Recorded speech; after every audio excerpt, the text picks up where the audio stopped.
अस्सलामुअलैकुम स्टूडेंट्स, कैसे हैं आप लोग।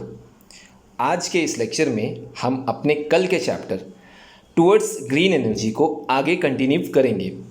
तो जैसा कि इस वक्त आप अपनी स्क्रीन पे देख रहे हैं टुवर्ड्स ग्रीन एनर्जी चैप्टर, इसमें हमने 3 टॉपिक को कवर करना था।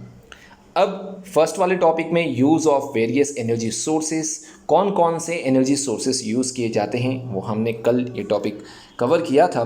उसके साथ ही साथ जनरेशन ऑफ इलेक्ट्रिकल एनर्जी, यानी कि इलेक्ट्रिकल एनर्जी को कैसे प्रोड्यूस किया जाता है, उसका इलेक्ट्रोमैग्नेटिक इंडक्शन का जो पूरा प्रोसेस था उसे भी हमने अपने फर्स्ट वाले पेज पे ही कवर किया था। इलेक्ट्रोमैग्नेटिक इंडक्शन, आपको माइकल फैराडे का नाम याद आ रहा होगा, जिसमें कल हमने देखा था कि किस तरह से हम माइकल फैराडे के प्रिंसिपल को यूज़ करके जनरेटर का यूज़ करते हैं और दूसरे सोर्सेस ऑफ या फॉर्म ऑफ एनर्जी को हम इलेक्ट्रिकल एनर्जी में कन्वर्ट करते हैं। तो ये सारी चीज़ें कल के लेक्चर में हम ख़त्म कर चुके हैं। इसके साथ ही साथ हमने गैस टरबाइन और स्टीम टरबाइन के भी डायग्राम देखे थे और सबसे पहला जो पावर प्लांट था विच is based on thermal energy, उसका भी पूरा सिस्टम या प्रोसेस समझे थे कि किस तरह से हम थर्मल पावर स्टेशन में कोल को यूज़ करके हम इलेक्ट्रिकल एनर्जी को प्रोड्यूस करते हैं। आज मैं कोशिश करूँगा कि आप थर्मल पावर स्टेशन के वीडियो को शॉर्ट में यहाँ पर देख सकें और उसके बाद हम नेक्स्ट वाले अपने पावर स्टेशन की तरफ आज कंटिन्यू करेंगे।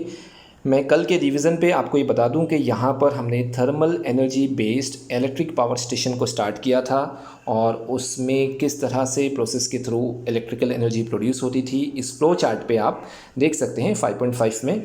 और इसके साथ ही साथ वहाँ पर पावर स्टेशन में कौन से फॉर्म की एनर्जी किस फॉर्म में ट्रांसफॉर्म होती हुई फाइनली वो इलेक्ट्रिकल एनर्जी में कन्वर्ट होता है, ये आप फ्लो चार्ट नंबर 5.6 में ऑब्जर्व कर सकते हैं।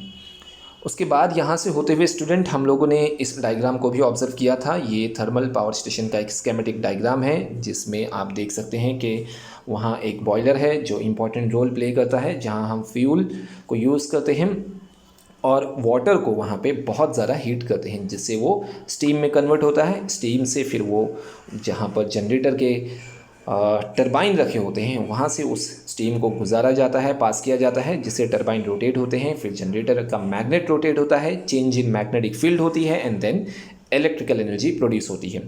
फिर वो जो स्टीम होती है उसको कंडेंसर के थ्रू कंडेंस करके पानी में, उसके वाटर में कन्वर्ट किया जाता है, उसे ठंडा करके फिर हम उसी वाटर को फिर रीयूज़ कर सकते हैं।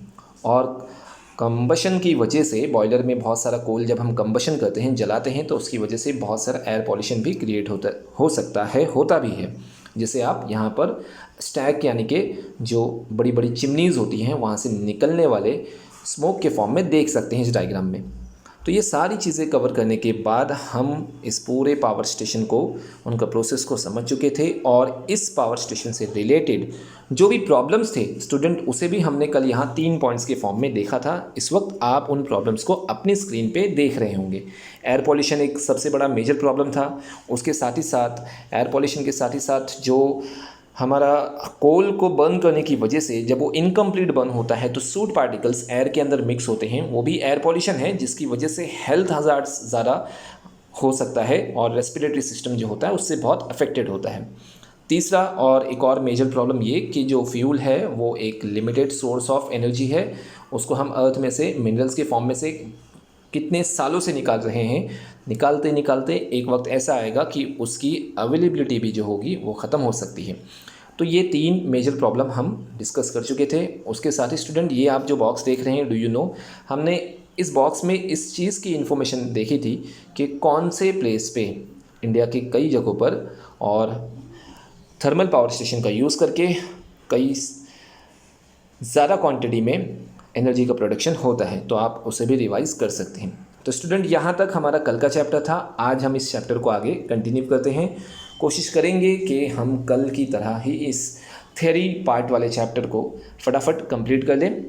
अगर इस तरह के एक्सप्लेनेशन में लाइन वाइज, यानी जैसे कि मैं आपको एक नया पैटर्न यूज़ कर रहा हूँ, लाइन वाइज जा कर के एक्सप्लेनेशन करना रीड करके, इसमें किसी भी स्टूडेंट को अगर कुछ भी प्रॉब्लम आती है कि सर ये प्रॉब्लम आ रही है या कुछ और भी डाउट्स होते हैं, तो वो प्लीज़ मुझे फ़ोन करके या व्हाट्सअप करके बात कर सकते हैं कि क्या उन्हें प्रॉब्लम फेस हो रही है। तो आइए फ़िलहाल हम अपने यहाँ सेकेंड पार्ट को कंटिन्यू करते हैं, power plant based on nuclear energy. तो स्टूडेंट, मैं आपको ये बता दूं कि इस बार हम ऐसे पावर प्लांट के बारे में पढ़ने जा रहे हैं जो न्यूक्लियर एनर्जी के ऊपर बेस्ड है। न्यूक्लियर एनर्जी को हम एटॉमिक एनर्जी के नाम से भी जानते हैं। और स्टूडेंट, आप सब जानते ही होंगे कि एटम्स की एनर्जी को यूज़ बहुत ही माइक्रो लेवल पर, नैनो लेवल पर किया जाता है। और इसे किस तरह से पूरा प्रोसेस, यहाँ पर आप उसे समझने की कोशिश करेंगे कि कैसे हम एटम्स को यूज़ करके वहाँ से एनर्जी को रिलीज़ करते हैं, फिर उस एनर्जी को हम स्टीम की एनर्जी में कन्वर्ट करते हैं एंड देन फिर स्टीम टरबाइन को रन करके हम जनरेटर को के थ्रू इलेक्ट्रिकल एनर्जी को प्रोड्यूस करते हैं। तो आप यहाँ पर फ्लो चार्ट में अगर आप डायरेक्टली देखें तो आप इस वक्त 5.8 वाला जो न्यूक्लियर पावर प्लांट का फ्लो चार्ट है, वहाँ पर आप आसानी से पूरे प्रोसेस को समझ सकते हैं। फ्लो चार्ट के पहले स्टूडेंट, जिस तरह से मैंने कल कहा था कि हम लाइंस को भी देख लेते हैं कि कहीं कोई इन्फॉर्मेशन जो है वो छूट ना जाए। मैं आपको पहले ये पूरा प्रोसेस समझा दूंगा, उसके बाद एक्चुअल में जो नेक्स्ट पेज पे जो एक डायग्राम है उसे भी मैं यहाँ पर पूरा चेन रिएक्शन समझाने की कोशिश करूँगा। आप ज़रा ध्यान से सुनिएगा। तो आइए स्टार्ट करते हैं। Power plant based on nuclear energy, that is atomic energy. In the power plant based on nuclear energy, also steam turbine is used to rotate the generator. तो कौन सा टरबाइन यूज़ होता है? Steam turbine. Thermal power station में कौन सा use हो रहा था? वहाँ पर भी स्टीम टरबाइन था। यहाँ पर कौन सा यूज़ होगा? Steam turbine. ध्यान रखेंगे। However, here the energy released by fission of nuclei of atom like uranium or plutonium is used to generate the steam of high temperature and high pressure. तो यहाँ पर मैं आपको एक डिफरेंस बता दूँ कि हम यहाँ कौन सा सोर्स ऑफ एनर्जी यूज़ कर रहे हैं।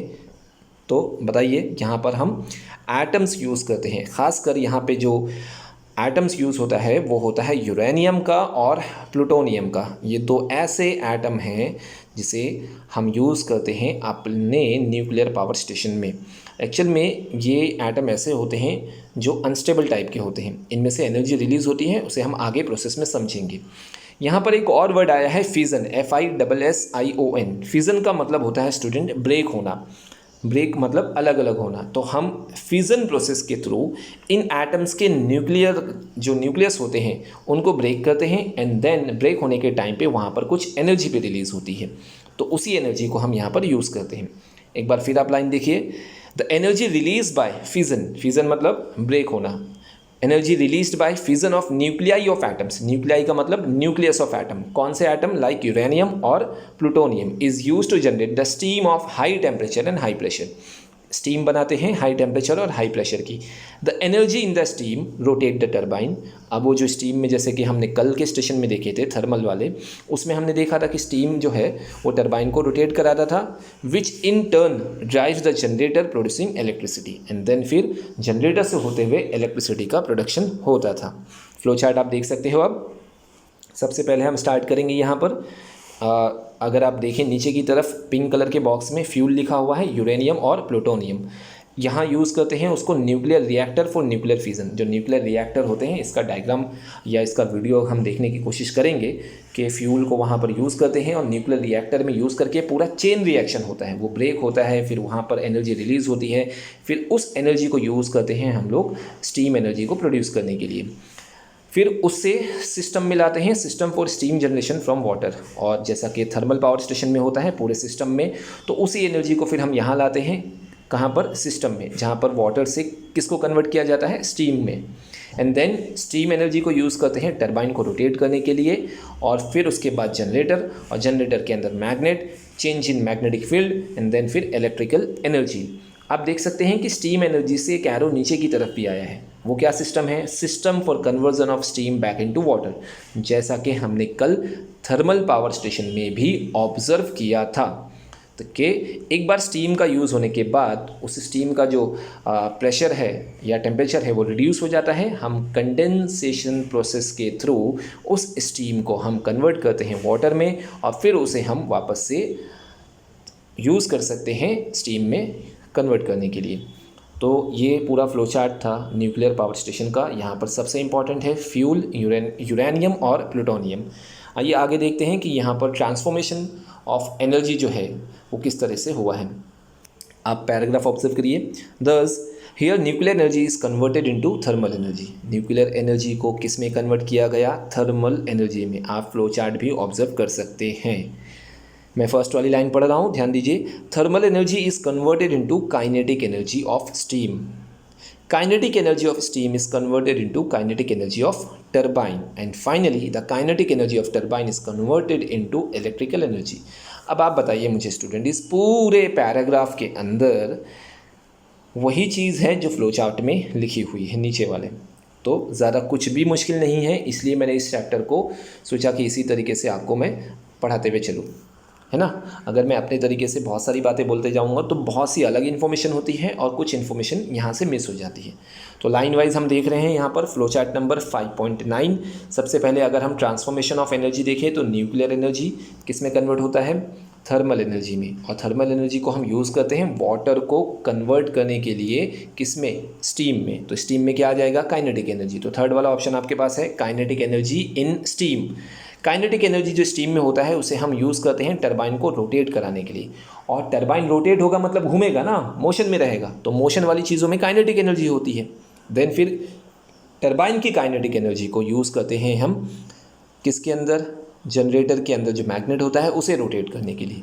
जब मैग्नेट रोटेट होता है तो चेंज इन मैग्नेटिक फील्ड होता है और इलेक्ट्रोमैग्नेटिक इंडक्शन के हिसाब से वहाँ पर फिर इलेक्ट्रिकल एनर्जी का प्रोडक्शन होता है।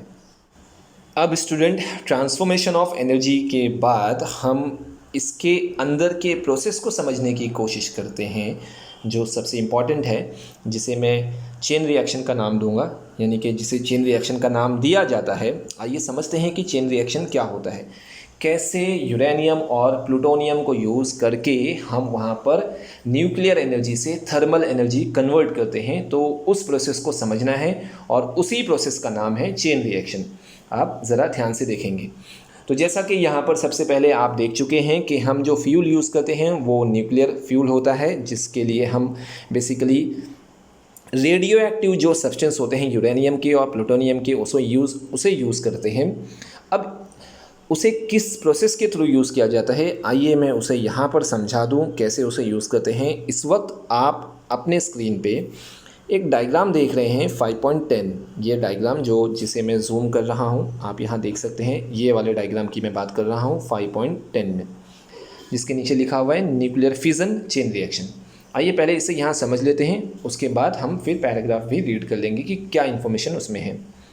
मैं आपको बता दूं कि ज़रा ध्यान से देखिएगा, मेरे पास यहाँ पर पावर पॉइंट प्रेजेंटेशन इस चीज़ के लिए मैंने नहीं बनाया, आपको इसी डायग्राम में वो चीज़ मैं समझा सकता हूँ। आपका ऑब्जर्वेशन स्ट्रांग होना चाहिए। आप न्यूक्लियर फिजन को समझना ये है हमें इसके अंदर, इस न्यूक्लियर फिजन यानी चेन रिएक्शन के अंदर, कि कैसे हम न्यूक्लियर से, एटम्स के न्यूक्लियस से एनर्जी का प्रोडक्शन करते हैं और ये किस तरह से आगे बढ़ते जाता है। तो मैं आपको बता दूं कि हमारे पास जो यूरेनियम होता है, स्पेशली यूरेनियम और प्लूटोनियम, ये जो आपके एलिमेंट्स के नाम हैं, इन एलिमेंट्स को अनस्टेबल माना जाता है और यूरेनियम का आइसोटोप होता है यूरेनियम 235, जो इस वक्त आप सबसे पहले अपनी स्क्रीन पे देख रहे हैं, जहाँ पर न्यूट्रॉन एब्जॉर्प्शन का जो वर्ड लिखा हुआ है उसके नीचे U लिखा हुआ है और 235 का एक नंबर लिखा हुआ है, जिसके नीचे 92 उसका एटॉमिक नंबर है। 235 उसका एटॉमिक मास होता है, यूरेनियम का 235 उसका क्या होता है? Atomic mass. अब क्या होता है कि कई सारे यूरेनियम के आइसोटोप्स मिलते हैं, 235 है, 236 वाला भी है। तो हम बेसिकली यूज़ करते हैं यूरेनियम 235 को इस प्रोसेस में। अब उस यूरेनियम 235 पे हम न्यूट्रॉन पार्टिकल की, अलग से न्यूट्रॉन पार्टिकल की बम्बार्डनेस करते हैं। बम्बार्डनेस का मतलब हम न्यूट्रॉन पार्टिकल को उसके ऊपर ज़ोर से स्ट्राइक करते हैं मशीनरी के थ्रू, जो उनका न्यूक्लियर रिएक्टर होगा उसके थ्रू हम न्यूट्रॉन, ध्यान से सुनिएगा, न्यूट्रॉन जो एक क्या है? सब एटॉमिक पार्टिकल है, एटम का पार्टिकल होता है, उसी पार्टिकल की बम्बार्डनेस करते हैं, ज़ोर से स्ट्राइक करते हैं, ज़ोर से मारते हैं रेस के थ्रू। किस पे? यूरेनियम 235 वाले एटम पे।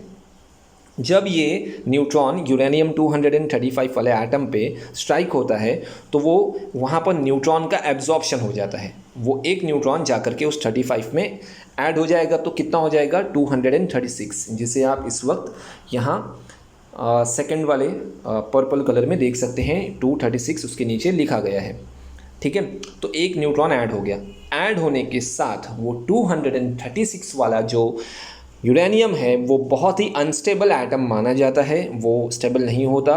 वो क्या होता है कि अपने आप ऑटोमेटिकली अपने आप को दो एटम में कन्वर्ट कर देता है, दो एलिमेंट में ब्रेक कर देता है, डिवाइड हो जाता है, फिजन हो जाता है।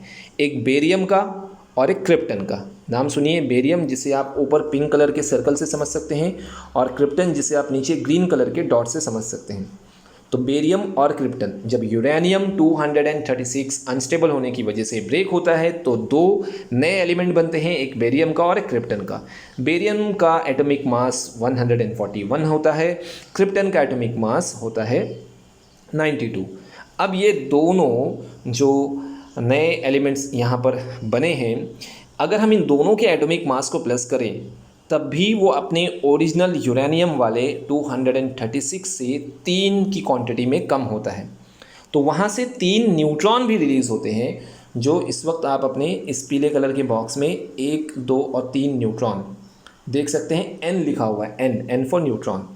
तो 3 न्यूट्रॉन रिलीज़ होते हैं। एक बार फिर समझा दूँ, यूरेनियम 236 जब ब्रेक होता है तो दो क्या बनते हैं, एलिमेंट बनते हैं। कौन से एलिमेंट? एक बेरियम का बनता है और एक क्रिप्टन का बनता है।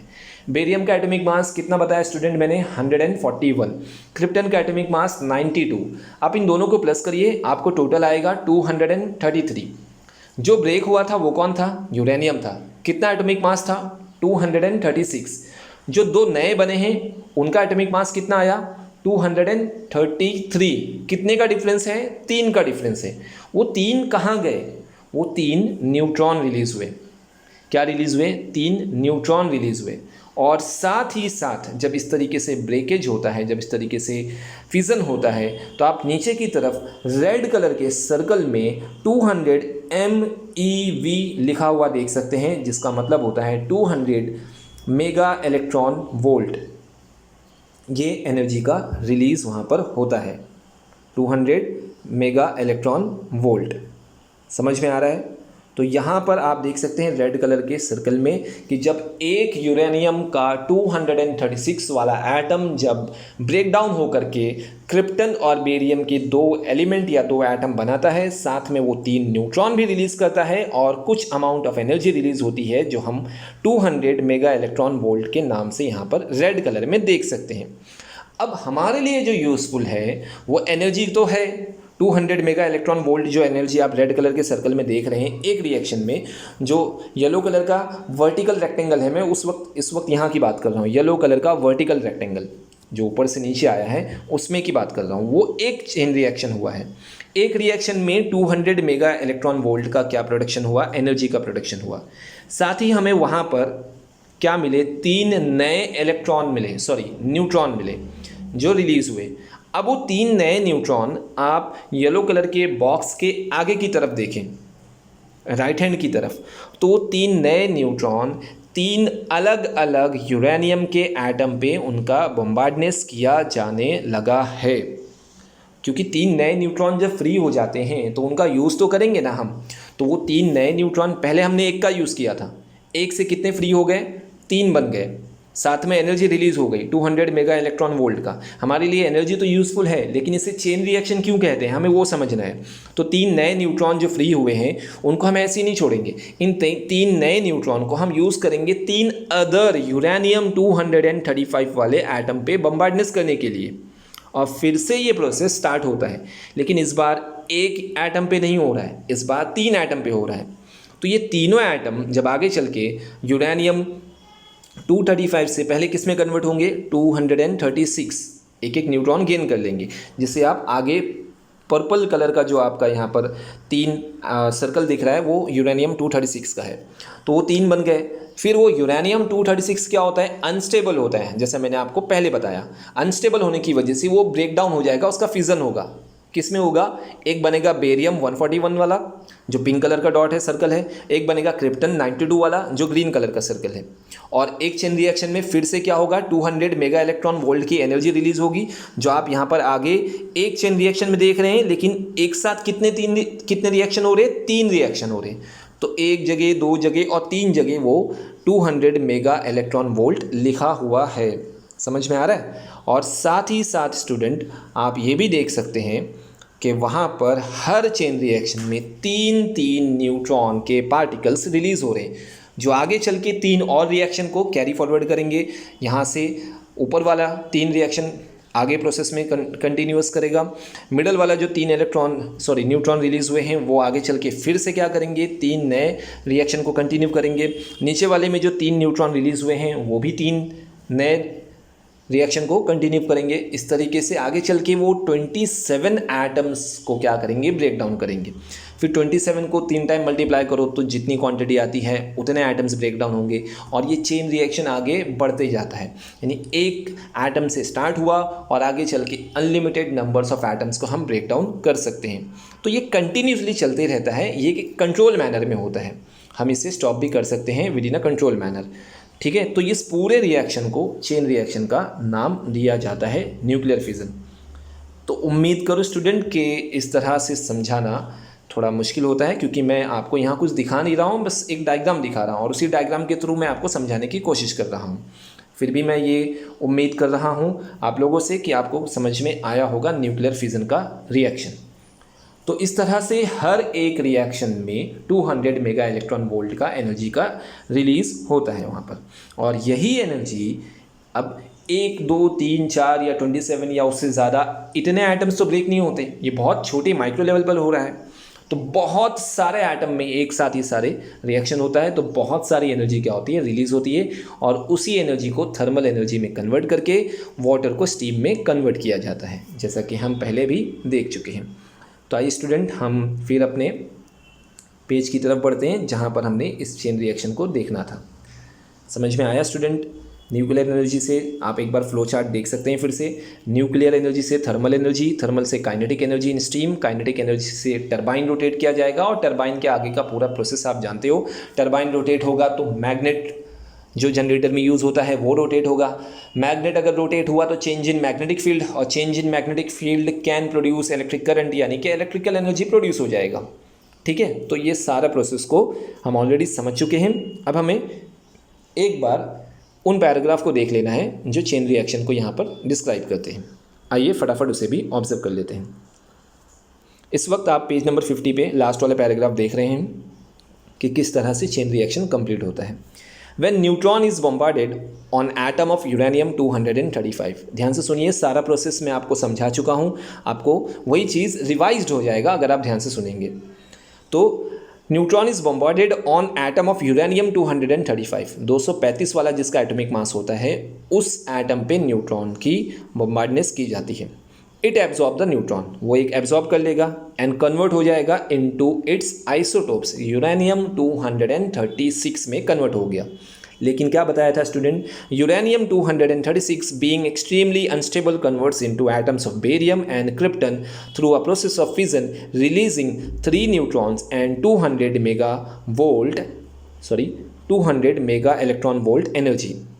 समझ में आया कि वो जो आपका यूरेनियम 236 एटम था वो क्या होता है? बहुत ही अनस्टेबल होता है। वो बेरियम और क्रिप्टन के 2 नए एलिमेंट में कन्वर्ट होता है, और साथ में 3 न्यूट्रॉन्स को क्या करेगा? रिलीज करेगा, और विथ जो हमारे लिए सबसे इंपॉर्टेंट है वो 200 मेगा इलेक्ट्रॉन वोल्ट का एनर्जी है।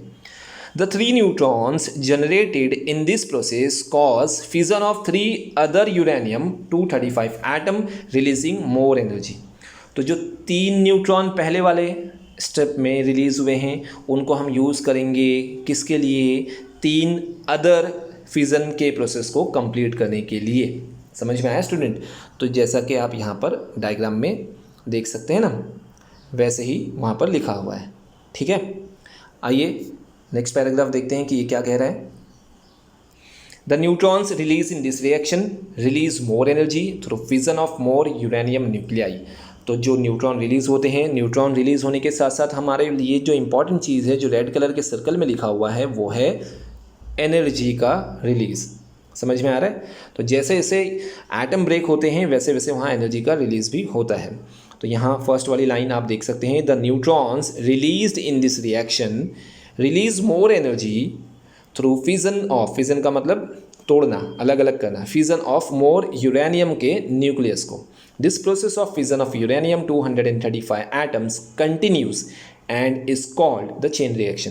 ये कंटिन्यूसली प्रोसेस में चलते ही रहता है, इसलिए इसे चेन रिएक्शन कहते हैं। एक से स्टार्ट होकर के फैलते जाता है। In nuclear power plants a controlled chain reaction result in release of thermal energy. और फिर कंट्रोल्ड चेन रिएक्शन से हमको फाइनली क्या प्रोड्यूस होकर के मिलता है? Thermal energy which is used for electric energy generation. तो उम्मीद करूं कि चेन रिएक्शन के इन दोनों पैराग्राफ को आप आसानी से समझ चुके होंगे।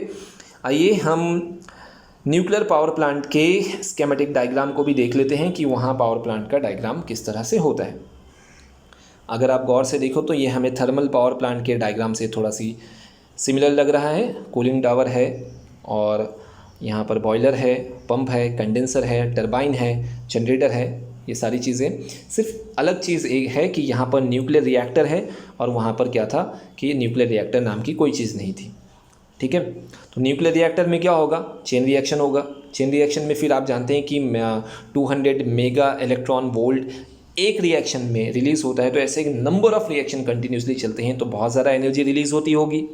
उसी एनर्जी को थर्मल एनर्जी में कन्वर्ट करके वहाँ पर बॉयलर में उसे पहुँचाते हैं। वहाँ बॉयलर में पानी को गर्म करके स्टीम कन्वर्ट करते हैं और फिर आगे का प्रोसेस बिल्कुल थर्मल पावर स्टेशन के जैसे होता है।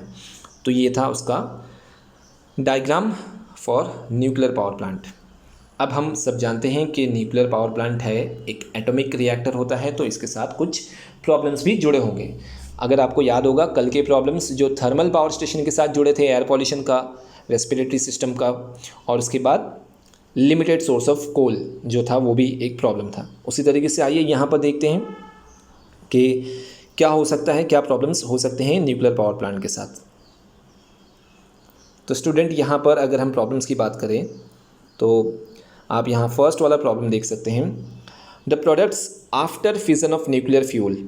जब हम उसको न्यूक्लियर का जो फ्यूल होता है बेसिकली यूरेनियम और प्लूटोनियम जो यूज़ करते हैं, तो जब इसका फिज़न हो जाता है तो उसके फिज़न होने के बाद जो नए प्रोडक्ट बनते हैं, क्रिप्टन और बेरियम और इसके अलावा भी जो चीज़ वहाँ प्रोड्यूस होती है, तो इसको रेडियो एक्टिव सब्सटेंस ही माना जाता है। अब रेडियो एक्टिव होने की वजह से इसके अंदर से कंटिन्यूसली हार्मफुल जो रेडिएशंस होता है वो एमिट होते रहता है। एमिट होना मतलब रिलीज़ होना।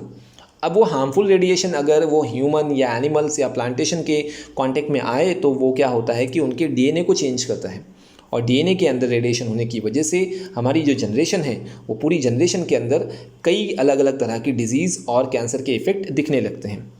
तो ये सबसे बड़ा प्रॉब्लम है कि उस प्रोडक्ट को हम कहाँ डिस्पोज करेंगे। हमारे पास एनर्जी का तो प्रोडक्शन हो जाता है मान लिया, लेकिन जो नए यूरेनियम से जो दूसरे नए प्रोडक्ट बनते हैं रेडियो एक्टिव सब्सटेंस, उसको डिस्पोज करना एक हमारे लिए प्रॉब्लम है।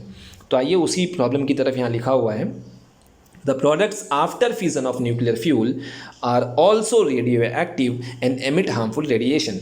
The products are called as nuclear waste. अब वो वेस्ट है, न्यूक्लियर वेस्ट है, उसका यूज़ नहीं है, तो न्यूक्लियर वेस्ट को कहाँ डंप करेंगे? How to dispose the nuclear waste safely is a big challenge before the scientist. और यही सबसे बड़ा चैलेंज है कि हम उसे कहाँ डंप करें, कहाँ डिस्पोज करें। अगर आप बोलोगे सर ज़मीन के अंदर उसे रख दो, तो ज़मीन के अंदर रखने से भी वो हार्मफुल रेडिएशन वहाँ पर भी होगा, और वहाँ पे जो अंडरग्राउंड वाटर का सोर्स है उसको एमिट करेगा। समझ में आ रहा है? उसको पॉल्यूटेड करेगा। अगर हम उसे पानी में छोड़ दें तो पूरा पानी और जो एक्वेटिक लाइफ है उसका अंदर ये प्रॉब्लम क्रिएट हो जाएगी। तो हर जगह प्रॉब्लम है, तो ये एक बड़ा चैलेंज है इसके अंदर। लेकिन एक problem nuclear source of energy जो होता है एटॉमिक पावर प्लांट वाला, इसके अंदर ये होता है कि यहाँ पे एयर पॉल्यूशन नहीं होता, ये अच्छी बात होती है, ठीक है। लेकिन उसके साथ दूसरे प्रॉब्लम जुड़े हुए हैं। अगर हम दूसरा प्रॉब्लम पॉइंट नंबर 2 की बात करें, an accident in nuclear power plant can be very fatal.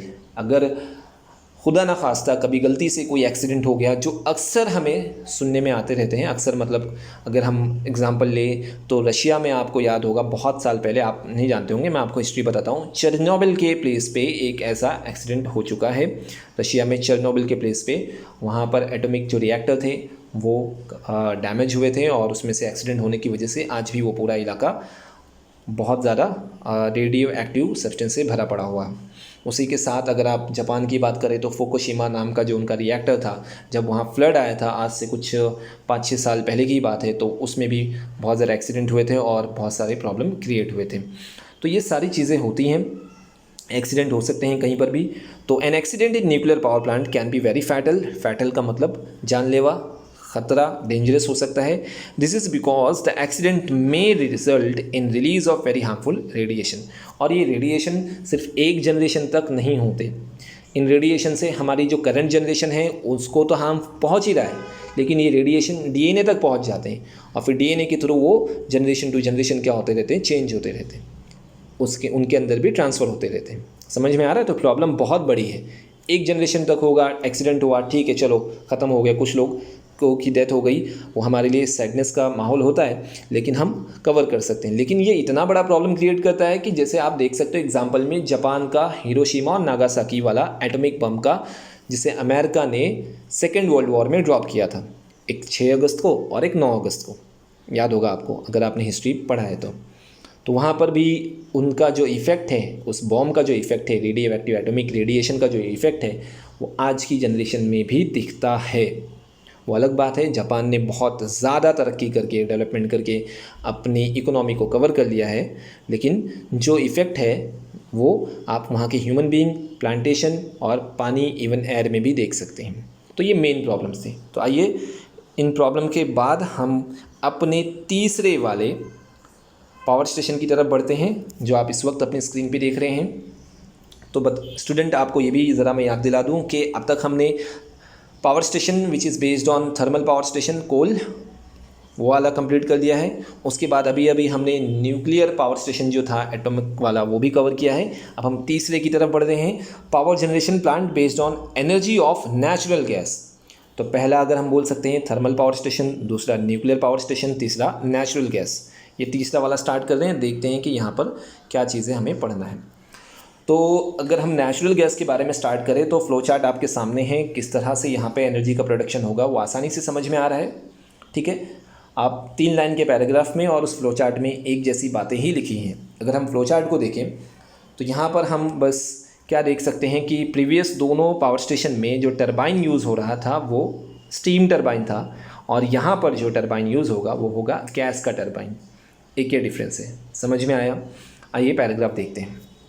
In this plant, यानी नेचुरल गैस वाले प्लांट में, the turbine is run by a gas at very high temperature and pressure generated by combustion of natural gas.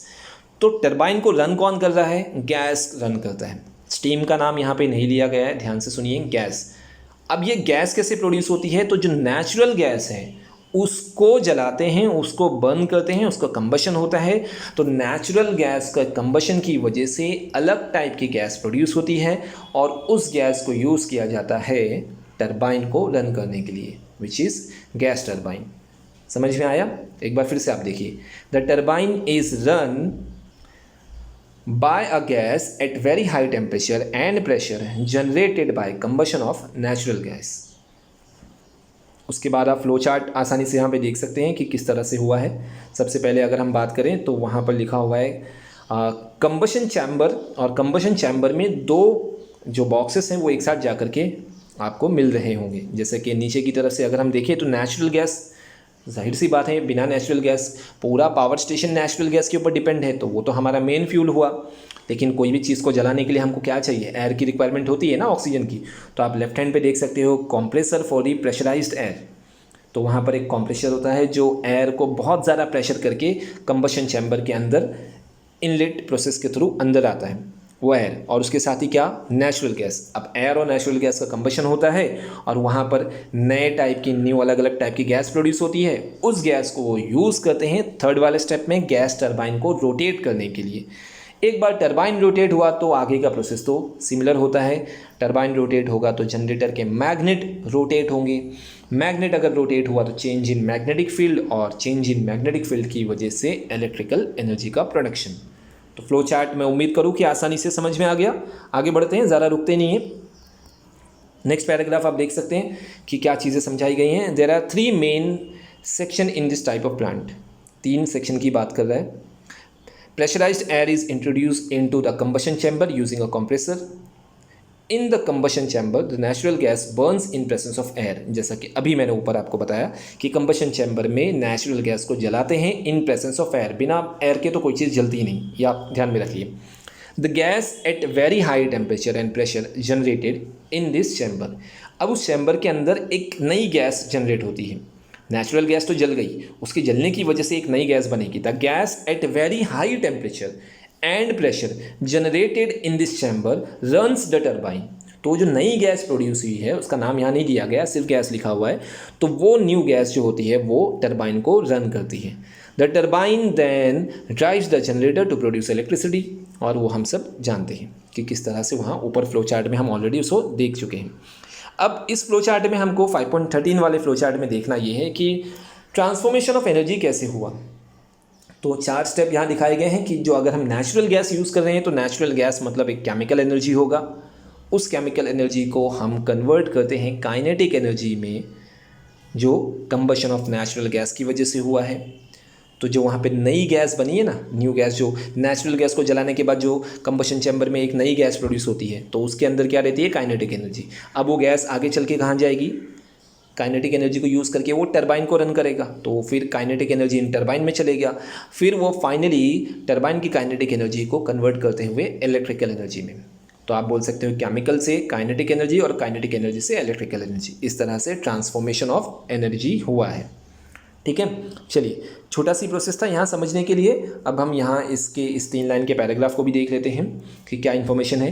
The efficiency of this type of power generation plant is higher than that of power generation plant based on the coal. बहुत अच्छी बात है कि जो natural gas के power plant होते हैं वहाँ पे जितनी ज़्यादा एनर्जी का प्रोडक्शन होता है वो हम ये कह सकते हैं कि थर्मल पावर स्टेशन से ज़्यादा यहाँ प्रोडक्शन हो सकता है। अच्छी बात है। Moreover since the natural gas does not contain sulphur, एक फ़ायदा ये भी है कि नेचुरल गैस में सल्फर नहीं होता, तो burning of natural gas results in less pollution. Thermal वाला आपको पता है, कोल जलाने की वजह से सल्फर डाइऑक्साइड, कार्बन मोनोऑक्साइड, बहुत सारी एयर पॉल्यूशन का मेजर प्रॉब्लम था। न्यूक्लियर वाले में एयर पॉल्यूशन का इतना मेजर प्रॉब्लम नहीं था, लेकिन नेचुरल गैस में भी इतना मेजर प्रॉब्लम नहीं है। हम जलाते तो हैं, जलेगा तो वहाँ कोई ना कोई गैस प्रोड्यूस होगी और एयर पोल्यूशन क्रिएट होगा, लेकिन सल्फ़र और दूसरी चीज़ें नहीं होती नेचुरल गैस में, जिसकी वजह से यहाँ लेस पॉल्यूशन होता है। ठीक है, दूसरी और एक इम्पॉर्टेंट बात ये भी कि इसकी इफ़िशियंसी भी ज़्यादा होती है। तो उसके बाद आप नेचुरल गैस के जो पावर स्टेशन है उसका डायग्राम देख सकते हैं। बहुत आसान से एक ऐसी स्कीमेटिक डायग्राम को यहाँ बनाया गया है। फ्यूल से कंबशन चैम्बर से एरो नीचे की तरफ आता है गैस टरबाइन से वो रोटेट होगा और एमिशन ऑफ हॉट गैसेस, और हॉट गैसेस वहाँ से रिलीज़ हो जाएंगी और फिर वो जनरेटर से इलेक्ट्रिसिटी प्रोड्यूस करेगी। ठीक है स्टूडेंट, अब यहाँ आप नीचे की तरफ एक इन्फॉर्मेशन देख सकते हैं कि इंडिया में कौन कौन से प्लेस हैं जहाँ पर हम क्या देखते हैं, natural gas based power plant station है और उनकी कैपेसिटी कितनी है। तो ये आप ज़रूर याद कर लीजिए, जैसे कि आंध्र प्रदेश महाराष्ट्र में है और उसके बाद दिल्ली में भी है और फिर से आंध्र प्रदेश में है। तो आंध्र प्रदेश में यहाँ 2 प्लेस पे है, एक कोंडापल्ली और एक समारलकोटा, ये 2 प्लेस पे आंध्र प्रदेश में है। अंजनवेल यानी महाराष्ट्र में है, बावाना में दिल्ली के अंदर भी है। ठीक है स्टूडेंट, तो ये इन्फॉर्मेशन आपको फिलअप मैचअप में अक्सर पूछी जाती है।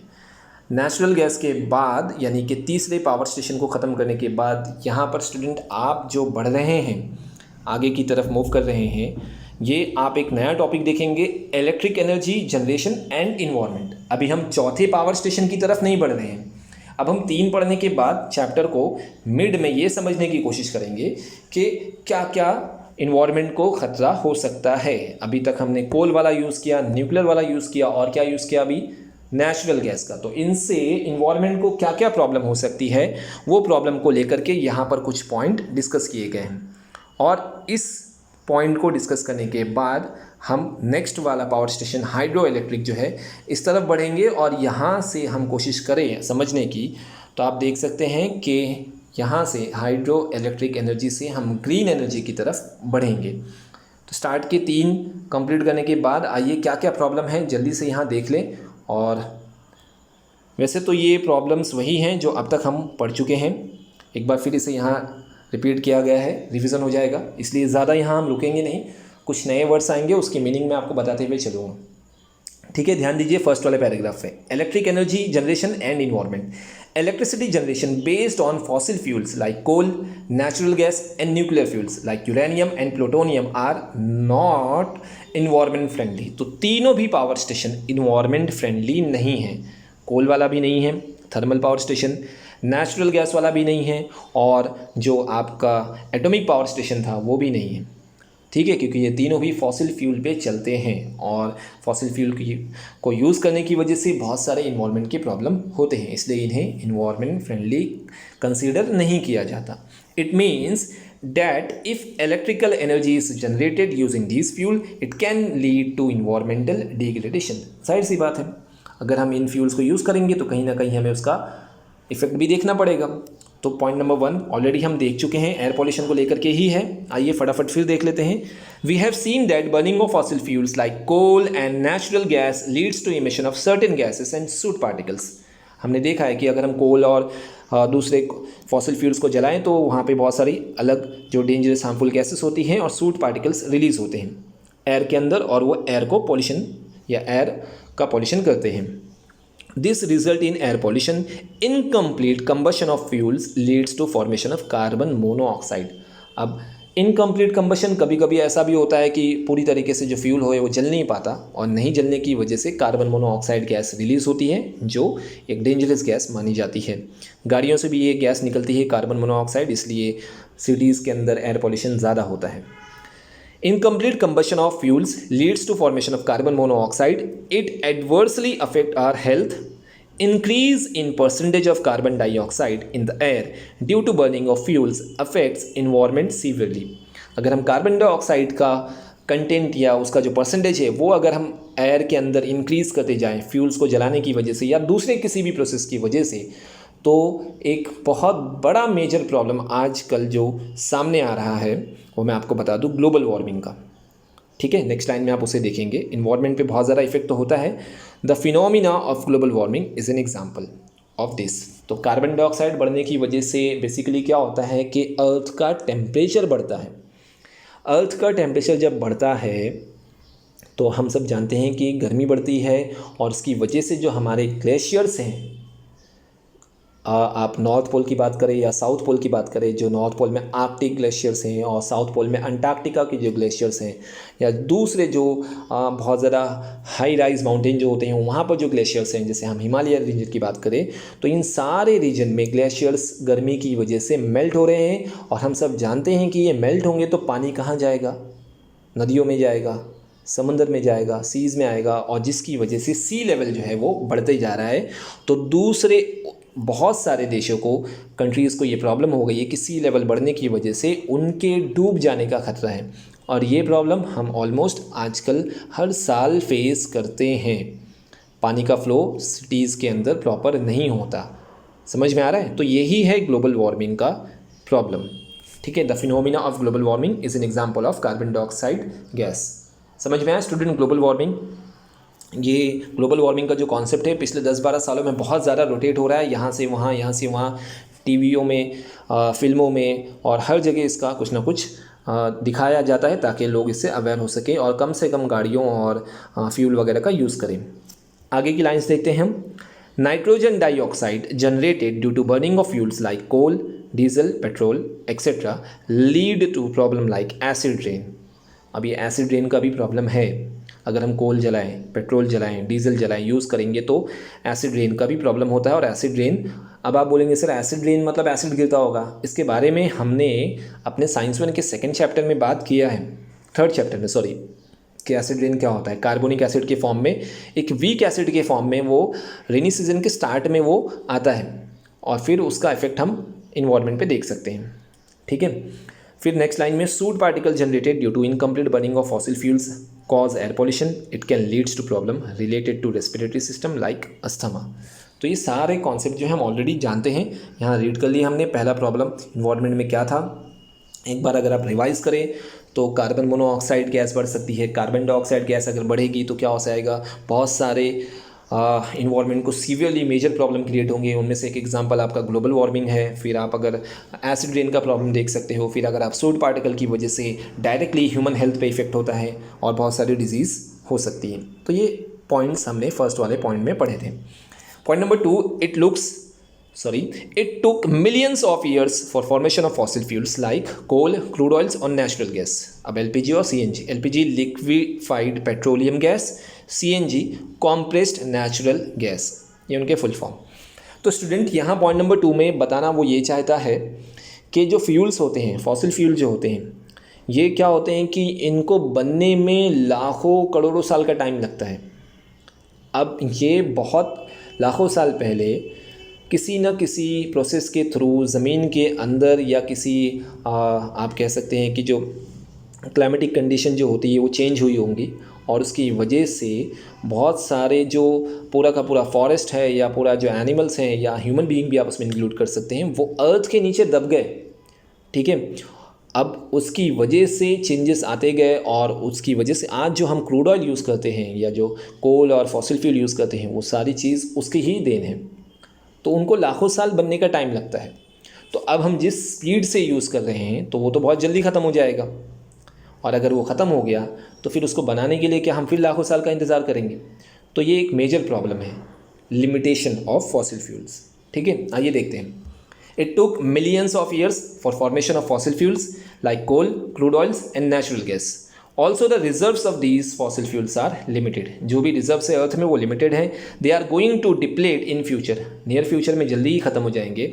It is said that with the current speed of their use, आज जो हम स्पीड से यूज़ कर रहे हैं, तो अगर हम उसके हिसाब से अंदाज़ा लगाएं, the coal reserves in the world would last for another about 200 years. यानी आने वाले 200 साल में कोल का जो रिज़र्व है पूरे वर्ल्ड में वो ख़त्म हो जाएगा अगर हम इसी स्पीड से यूज़ करते रहेंगे तो। And the natural gas reserves for about 200 to 300 years. 200 से 300 साल में नेचुरल गैस भी ख़त्म हो जाएगी। तो स्टूडेंट, एक मेजर प्रॉब्लम हमारे सामने है, वो है फॉसिल फ्यूल्स का लिमिटेशन। तो हमें दूसरे ऑप्शन ढूंढना पड़ेगा। तो इसलिए हमारे चैप्टर का नाम है टूवर्ड्स ग्रीन एनर्जी। पॉल्यूशन को छोड़ते हुए, लिमिटेशन के मेजर प्रॉब्लम को पार करते हुए अब हम ऐसी एनर्जी प्रोड्यूस करेंगे जिसमें ये सारे प्रॉब्लम्स ना हो। प्रॉब्लम नंबर 3 यहाँ पर देख लेते हैं। We have also discuss about the problems in use of nuclear energy. जैसे कि पिछले प्रॉब्लम देखे थे ना, एक्सीडेंट वाला, और उनका जो न्यूक्लियर वेस्ट होता है उसको डिस्पोज करने वाला। तो यहाँ पर भी वही पॉइंट फिर से आया है थर्ड वाले पॉइंट में। Nuclear energy like the disposal of nuclear waste and possibility of disaster due to accident in nuclear power plant. तो ये तीसरा पॉइंट था जो हम पहले ही पढ़ चुके हैं। तो स्टूडेंट, अब हम इन सारे प्रॉब्लम्स को कंसीडर करते हुए इस बात का अंदाज़ा तो आप लगा ही सकते हो कि ये सारे जो पावर प्लांट थे based on thermal, based on nuclear power plant, उसके बाद बेस्ड ऑन नेचुरल गैस, ये सारे के सारे जो हैं वो इको फ्रेंडली नहीं हैं या इन्वायरमेंट फ्रेंडली नहीं हैं। तो अब हमें क्या करना पड़ेगा, आप बताइए। अब हमें टूवर्ड्स द ग्रीन एनर्जी की तरफ मूव करना पड़ेगा। ऐसे फ्यूल यूज़ करने पड़ेंगे, ऐसे सोर्सेस ऑफ एनर्जी यूज़ करने पड़ेंगे जिससे एयर पॉल्यूशन ना हो, इन्वायरमेंट को कोई हार्म ना हो। समझ में आ रहा है? तो अब हम नेक्स्ट जो टॉपिक है वो ग्रीन एनर्जी की तरफ मूव करेंगे। और मैं आपको बता दूं कि इस वक्त आप अपने पेज के राइट हैंड साइड पे जो येलो बॉक्स देख रहे हो, towards environment friendly energy, towards green energy, ये पूरा टॉपिक इसी के बारे में है। तो हम यहाँ पर देख सकते हैं कि इस टॉपिक में हमको कौन कौन से सोर्सेस यूज़ करना है। और इसी पैराग्राफ के बाद आज का ये लेक्चर स्टूडेंट मैं यहाँ ख़त्म करूँगा और नेक्स्ट लेक्चर में हम ग्रीन एनर्जी के बारे में स्टडी करेंगे। तो आइए फटाफट इस पैराग्राफ को भी देख लेते हैं। There are other ways of electricity production which avoids above problems. Electricity generation from water reservoir, याद आ रहा है वाटर रिजर्वर, हाइड्रो इलेक्ट्रिक बोलते हैं जिसको, ये एक हो गया। उसके बाद है विंड, हवा से इलेक्ट्रिसिटी का प्रोडक्शन, ये दूसरा हो गया। सनलाइट, सोलार वाला बेस्ट एग्जाम्पल है तीसरा। बायोफ्यूल्स एक्सेट्रा, ये 4 यहाँ पर आपको एग्जाम्पल दिए हैं, are the examples of such method. The energy sources used in such option, that is water, wind, sunlight, biofuels, are never ending, ये कभी ख़त्म नहीं होंगे। are perpetual, मतलब हम इसे आगे भी प्रोड्यूस कर सकते हैं। मोreover use of these sources do not lead to environmental problem। सही है, हम इसको यूज़ करेंगे तो ऐसे कोई इन्वायरमेंटल प्रॉब्लम भी क्रिएट नहीं होंगे। देयरफॉर अगर हम बात करें कि इन सोर्सेज को यूज़ करके इलेक्ट्रिसिटी जनरेट करने की, तो फ़ायदा ये होगा कि ये सारे सोर्सेज क्या होंगे, इन्वायरमेंटल फ्रेंडली होंगे। समझ में आया स्टूडेंट? आइए आगे देखते हैं और पैराग्राफ ख़त्म करते हैं। We can also call the energy generated by this process as green energy. और इन्हीं प्रोसेस को यूज़ करके जो एनर्जी जनरेट होगी नॉर्मली हम उसे ग्रीन एनर्जी का नाम देखेंगे। Looking at the problems in electricity generation using fuels like coal, natural gas and nuclear fuels, the world is now heading towards environment friendly energy, that is green energy।